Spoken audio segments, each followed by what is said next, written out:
Join us at the Pahrump Nugget Hotel and Casino with the #1 gaming experience and entertainment. The Pahrump Nugget has the #1 dining experience at Stockman Steakhouse, Golden Harvest Cafe, and the Gold Miners Buffet. Come get your game on at the Pahrump Nugget Hotel and Casino.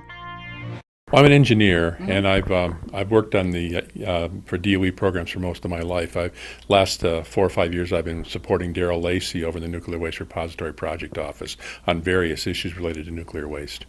Speaking of nuclear waste, they've been talking about shipments. Some people in town are concerned about this. Well, there are shipments ongoing right now. There's the test site, which is located to the northeast of us.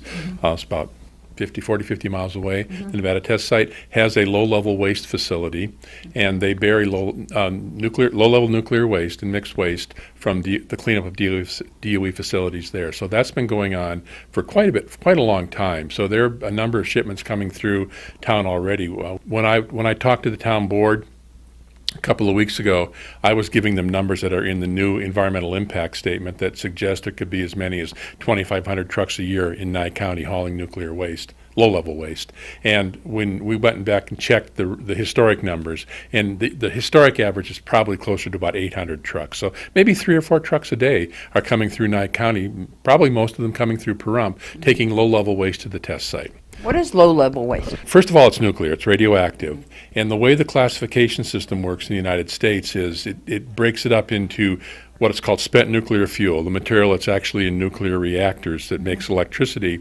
And if that material's been reprocessed, it creates something called high-level waste. And generally, everything else is low-level waste. Now, there are special categories of different things around that, but typically low-level waste is stuff that's not either been in a reactor or been from reprocessing a reactor. And the system isn't perfect. The classification system isn't perfect. So there are different classes of low-level waste, A, B, and C, which generally require different levels of protection. But there are also wastes that are greater than Class C.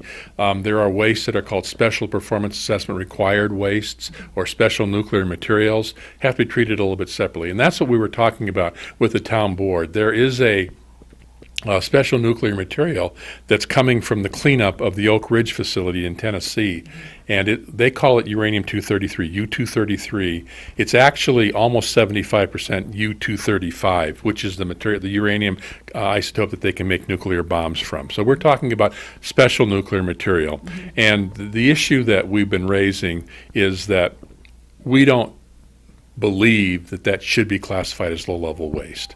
The DOE argument will be it meets our waste acceptance criteria, and therefore they can be buried as low-level waste.